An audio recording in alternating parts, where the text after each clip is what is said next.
which should be easy, but you know, one never knows. So let's start off with number 4. Let's just get the hard one out of the way. Why is it hard?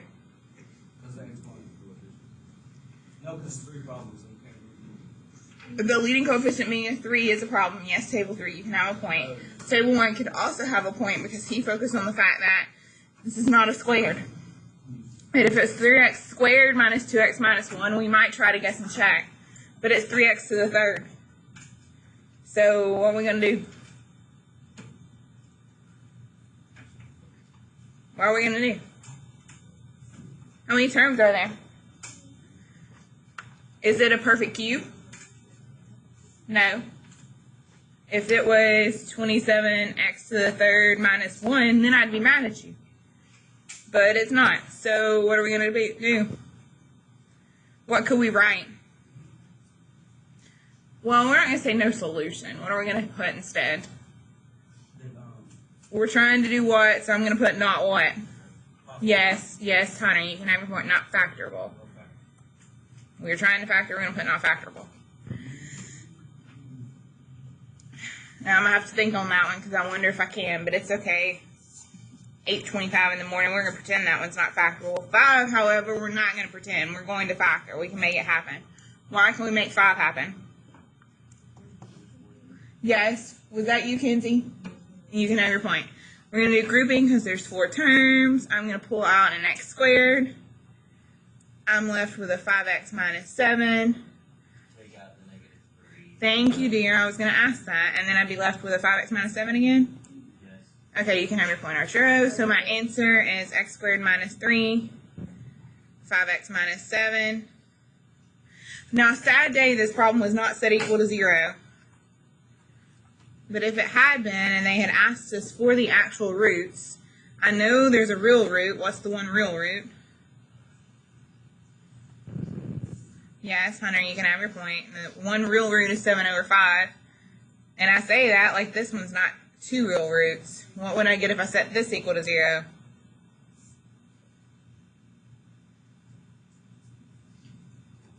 I solve your... No, I heard 3, and that's wrong, isn't it? It should be plus or minus, and then what? Plus or minus the square root of 3. Okay, Arturo finally put all the words together, so we'll give him the point. Hunter said square root of 3 forever ago, but then he gave up on it, so. Yes, we added 3 to both sides, so we had x squared equals 3. We took the square root, so we have plus or minus square root of 3. I'll give you that's a weirdo decimal, so it would have been hard to figure out with our graph. If it had been a negative 3, that's when we would have had to use I. No, it was a positive 3. Okay, and then I've specifically circled 7 and 10, not 6, 8, or 9. Why 7 and 10? Because root is the hardest one. 6, 8, 9 are the hardest ones, but why are 7 and 10 easy? It's got nothing to do with the leading coefficient. It's got to do with a little tiny number called an index. Notice how the little tiny number are 3s and 4s on the other problems. What's understood to be on R2? They don't have one, and so what does that symbol, if you read that symbol out loud, what would you say? Yeah, you would say square root, and square root implies index of 2. So there's an understood 2 there, we just don't write it. But you already know how to do this. In fact, we talked about ones like that before. That's what we're going to have to do tomorrow anyway, FYI. But we've talked about these for forever. I need 2 things that multiply to 32. I need one of them to be a perfect square. 9 times what is 32? 9 and 8, 72. 8 and 4 are 32, but there's a bigger perfect square. Yes, we'll get your point, 16 and 2. Okay, so I know a 4 comes out because square root of 16 is 4. I know a 2 stays at home. What do I do about that negative sign? Arturo get a point. I might rearrange how I write it at the end. This is good for now. And then, so I've dealt with the negative because I did the I. I dealt with the 32 by busting it up into 16 and 2, hence why I have a 4 outside and a 2 under the radical. And now I've got to deal with the x and the y. X outside would be x squared, and there would be 1/3. And then what's left under the radical? Just a y. Okay, you can have another point. I'm okay with this. If you want to move I to the very end, you can, but I'm okay with him being next to 4. It doesn't really matter. As long as we understand 2 and y are under the house and everybody else is outside the house, we're good to go. Okay, I'm on number 10. I need 2 things that multiply to 18. One of them needs to be a perfect square. 9 and 2. If I do 9 and 2, then 3 is going to come out of the house. So I already had a 3x outside. I have a 3 that comes out. Miss Compton? Yes, ma'am. Need to let you know we're not going to have a sub for you. 5th period, no coverage. Yes, ma'am. Thank you. Thank you. Okay. It's fine. In fact, it all works out in the wash. I'll tell Clemens that. It'll work out great. X to the 8th, what do I do about it? I dealt with the 18. It's the 3 and the 2. What do I do about the x to the 8th? X to the 4th. I need to combine some things. That's not my final answer. What's my final answer? 9x to the 5th. 9x to the 5th. With the square root of 2. Or Sherry get another point. Again, 7, 8, 9, those beasts where they have an index of something other than 2, we're going to deal with tomorrow. Literally, it's going to be where what we've been doing is pairs, like 8 divided by 2 is 4. What we're going to do with 4s is divide by 4. So like 16 divided by 4 is 4. So y to the 4th will come out. It's going to be it should be simple, and we have talked about it before, but it's the simple things in life that sometimes trip us up. Okay, today we're going to do square root functions. We're going to learn how to graph them. We're going to talk about their domain and range. If you want to read through these examples, you can. To be honest with you, I'm just going to go straight to the main 4 and do it all. So on the back next page, I'm going to start on number 1. Now, if you read through the notes on the previous page and on this page, it would go through some things you've already heard before. For instance, we've already graphed, for forever, we graphed quadratic functions. This is an example of a quadratic function. That negative 2 on the inside, how did it make me move? You thought it was going to be to the left. The negative 2 on the inside of the parentheses. You thought it was going to be to the left because left is negative, but you're wrong. It makes you move right too. That's correct.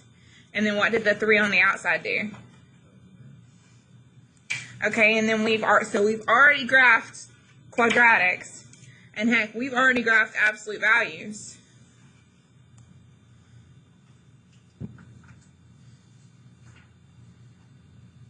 The negative 5 on the inside of the absolute value bars, how does that make me move?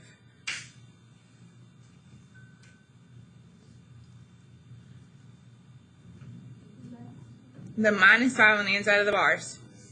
It makes you move right 5. Anytime it's inside, it makes you move left or right. And then the minus 3 on the outside makes you move. And what if I put a number out front? What would happen then? Like a 1/2 or a 2. One made you one way and one made you another. Say it again. Yeah, we talked about, that's what Kenzie was trying to get out. They're going to make you fat or skinny. So since it's a fraction, it's going to make you, fractions make you what? Fractions make you fat. So we talked about, like, our normal guy used to be kind of skinny, and then the fraction would come in and make me a lot larger, a lot wider. Literally the same kind of thing happens with any sort of function. So the number 1, our minus 5 on the inside, I already know how my function is going to move. Anyone want to guess how it's going to move? It is going to move to the right 5, but we would like to confirm that with ourselves. So we're going to graph it. A square root function looks like an arm, literally like an arm. Does anyone have any, most of the time it looks like this. Anyone have any clue as to why? Because all the other graphs we've done have had 2 sides. Why isn't the square root like a bunny ear thing? Why is it only the one arm? If you don't know where square root is, press second, and then square root's where x squared is. and then x minus 5. If you're not going to graph with that calculator, give it to someone else who will. One would pray they would, because eventually they got a test next Tuesday. Okay, but Hunter was right. It picked up, I'm telling you, a square root function is an arm. It picked it up and moved it 5 to the right. I would give you all that, because it did start at the origin like everybody else has. And he moved 1, 2, 3, 4, 5 to the right. But no one's answered my question. Why do you think it's just an arm? Why just an arm? Why not 2 arms?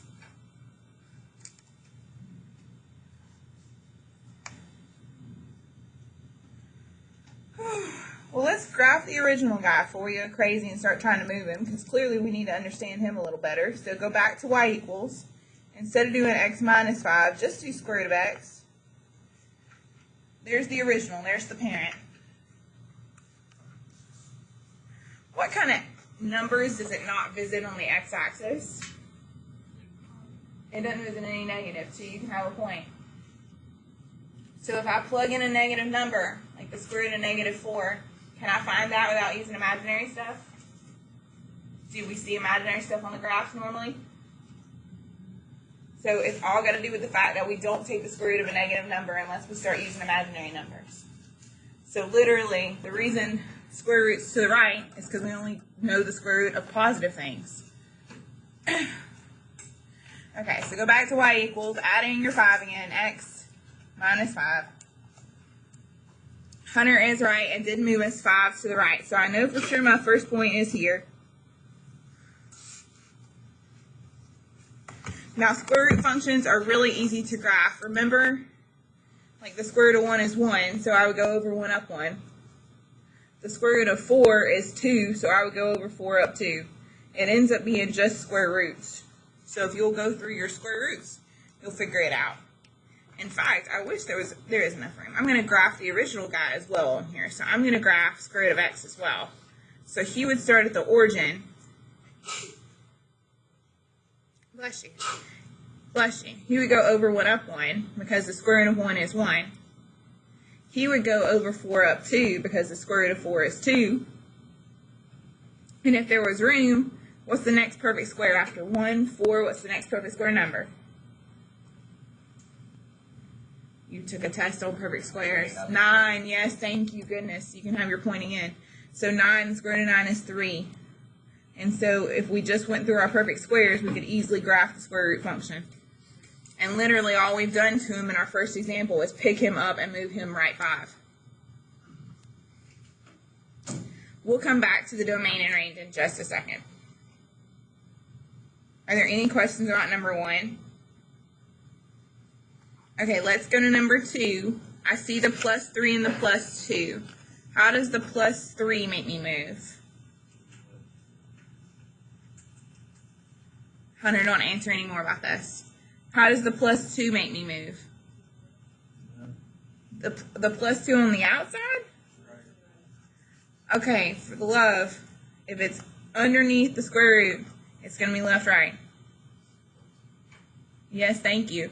If it's outside, like it is here, it's going to be up, down. Just the same way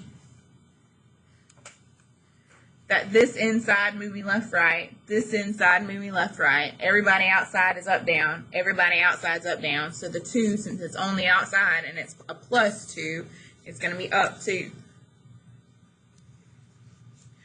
Okay, so I had my original guy. He used to be at the origin. I know I need to move left 3 and then up 2. So I can go ahead and graph it. But no one's taking this away from you, so you can still go on here. So go to y equals square root of x. Let's see, instead of a minus 5, we want it to be a plus 3. The only caution that Arturo needs to make is that he better put that plus 2 where it's not underneath. Yes, it has to be outside, or else his graph's going to be wrong on his calculator. But if you're trying to figure out exactly where that is, you know you can always press trace. And let's see if he's at negative 3. It is at positive 2. So we were right, negative 3, 2. Now, if Addison is lazy, which is fine because I don't know what she does on her paper because I just look to make sure she's got it right. If Addison's lazy and she wants to figure out points from the calculator to put on her graph, what could she press? Addison is lazy. She doesn't want to press trace. She just wants to know literal points to plot on this graph. Yes, she should go to the table, enter in a point. Second table, and she can find out a list of points. For instance, she might want to plot 1, 4 looks like a nice one. Or she might want to plot 6, 5 looks like another nice one.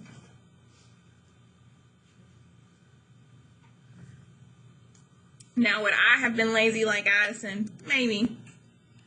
Sorry, Addison. You don't care. But I probably would have just thought it through. If square root of 1 is 1, square root of 1, 2, 3, 4 is 2, square root of 5, 6, 7, 8, 9 is 3. I can figure all these out using my head, but I'm never going to know if Addison found her dots using her head or if Addison found her dots using her table, am I? As long as Addison has the graph and it's done, I don't have any further questions.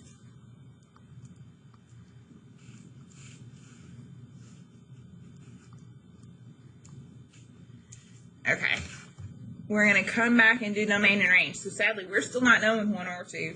We've got to come back to them. Let's go to 3 and 4. Why are 3 and 4 harder? Yeah, the number out front and then the fraction as well. So yes, the number out front. Yes, the person that said fraction. You can have a point for both. So I could, again, I know that minus 5 is going to move me right 5. I know that minus 6 is going to move me down 6. And I know that 2 is going to make me skinny.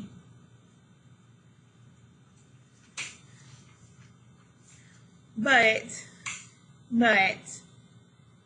so I can, and you know, again, the longer you spend with this, the more you'll be able to predict it. So right 5, down 6. And I know it's going to be skinny, and so it's about to not fit on my graph. I know all this. But instead of my trick of over 1 up 1, I would have to go over 1 up 2 because of that 2 out front. So the square root of 1 is 1, but it's times 2. So if the counting trick is confusing you, then you really want to be lazy like Addison and use your calculator. So let's graph this one on our calculator. So y equals 2 second square root x minus 5. Make sure you put that minus 6 on the outside. And then it's okay if we're like Addison because we kind of just want to plot points because we don't want to have to overthink our lives anyway. So second table.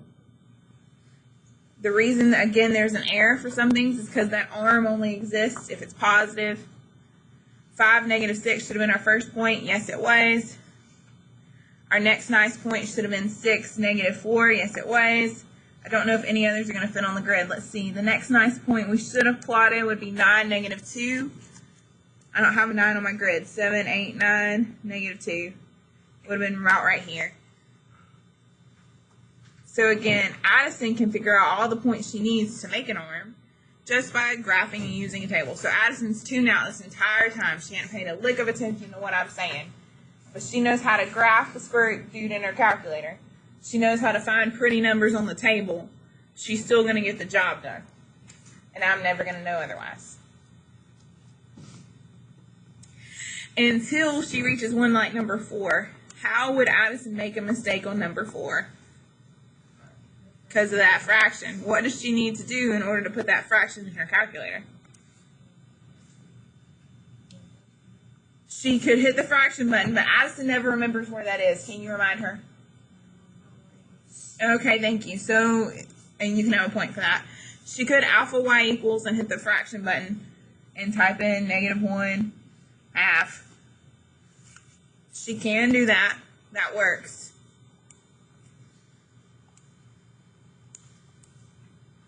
But Addison said, whoa. Addison did not say whoa. Addison said that's too many buttons for her. What could she do instead? If she doesn't want to press the fraction button, how can she put in that negative 1/2?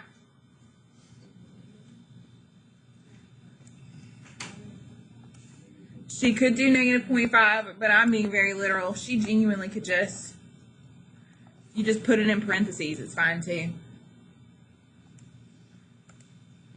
Okay, but I'm already thinking because of that -1, I'm going to move right 1. Because of that -4, I'm going to move down 4. But I digress.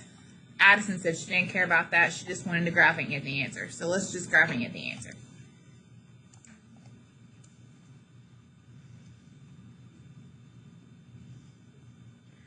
Well, first of all, our arm has flipped down. So my arm was like this for forever, and now my arm flipped down. Why is my arm flipped down? Yes. 4, you can have your point. This made my arm flip.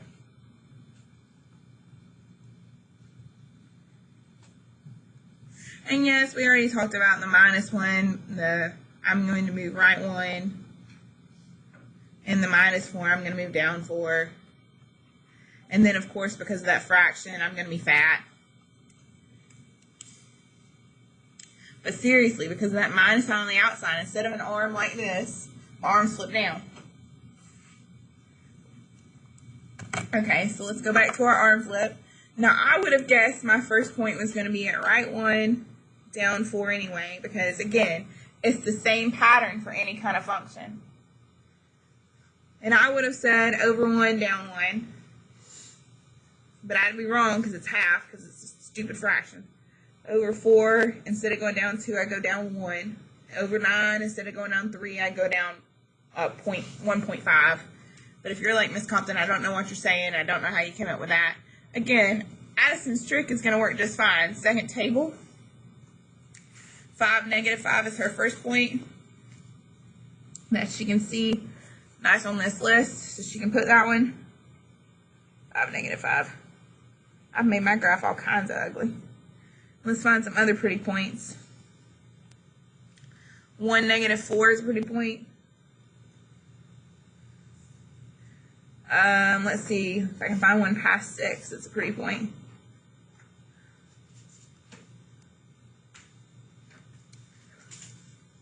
$17. If we went all the way over here to 17, -6, we'd have a third pretty point, but I ain't got enough space for all that, so we're going to call that arm a good day. We would like to have 3 points on our arm. I think that's a good arm if it has at least 3 points. Now, Hunter is smart. He can graph some of these, like 10, -5.5. He could graph that. I get Hunter can't graph 5.803, but he can graph 5.5. He knows how to go between halves. So let's see. 2, -4.5. He could have done this dot. So he could have had this dot, and this dot. Ignore my jankety dots. I was having a day.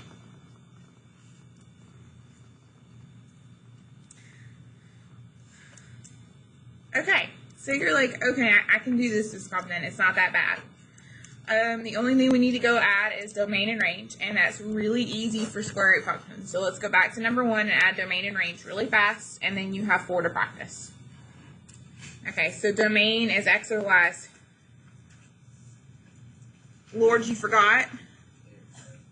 Thank God. You can have another point. And the range is obviously the y's. So if you've forgotten, domain is with x values and range is with y values. So we've been driving along that x-axis. Our number 1 graph is the gray guy. We drive along the x-axis. We start over here in the negative land. The first time we touch him is at 5. So my domain is 5 infinity. Why do I put the bracket? Why do I put the bracket on the 5 and not a parenthesis? 4, get another point, because I can actually touch him at 5. Okay, range was y values, so we were driving from hell to heaven. So I'm driving, I'm in hell, I'm driving. The first time I can actually touch my graph is when I reach 0. And then once I touch him at 0, it's a steady increase from there. So my range is 0 to infinity.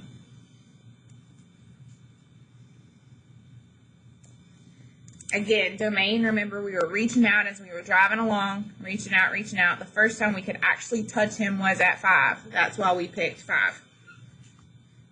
Range was we're driving along the y-axis. When can I reach out and touch that gray graph? The first time I could reach out and touch that gray graph is at 0. Okay, so let's do the domain and range for number 2. 1 point for the domain, 1 point for the range. Drive along the x-axis. When can you reach out and touch him? Yes, say it again though. You said it. That was not 2. It's -3. Day, I heard you, so we'll give you the point. And the first time I could reach out and touch him is at -3. So -3, 3, that's a 3. And I should put it in brackets because I could actually touch it there. -3 infinity. Whew, that was ugly. -3 infinity. Did he say the right thing to begin with? Okay. And then range, I'm driving along the y-axis. When can I actually reach out and touch my graph? Like the first time I can reach out and touch this pink thing is where? Is it at -2? Yes, it's a +2 because I can reach out and touch them at +2. But Will gave that away, so we're going to give, there's no half points. We'll give you both a full point.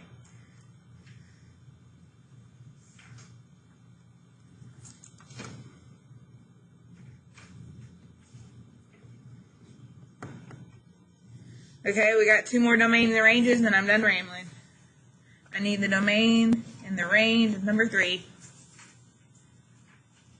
I'm driving along the x-axis, driving along. When can I reach out and touch my graph?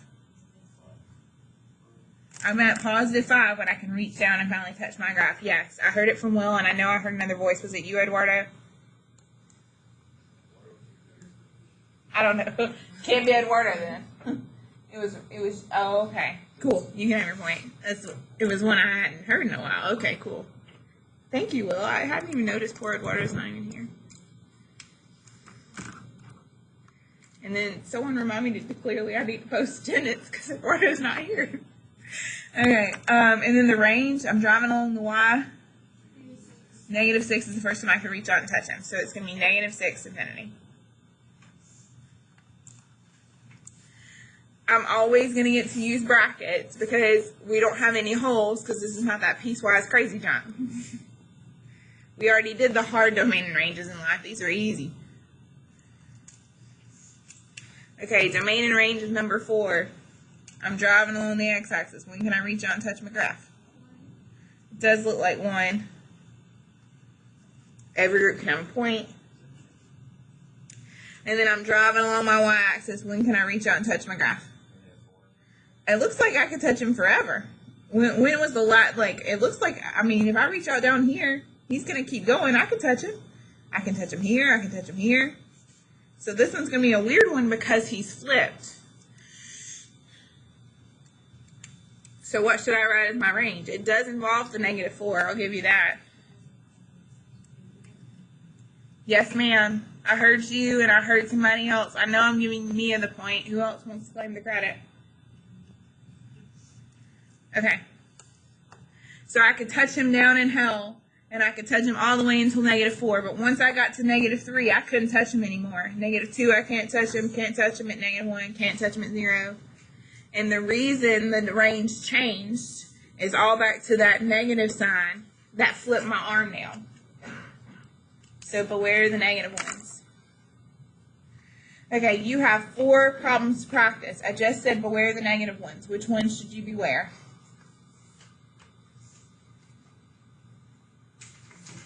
Yes, Mia, get another point. 7, because it's got that negative sign. Which one also looks annoying? Yes, Kelsey, because why?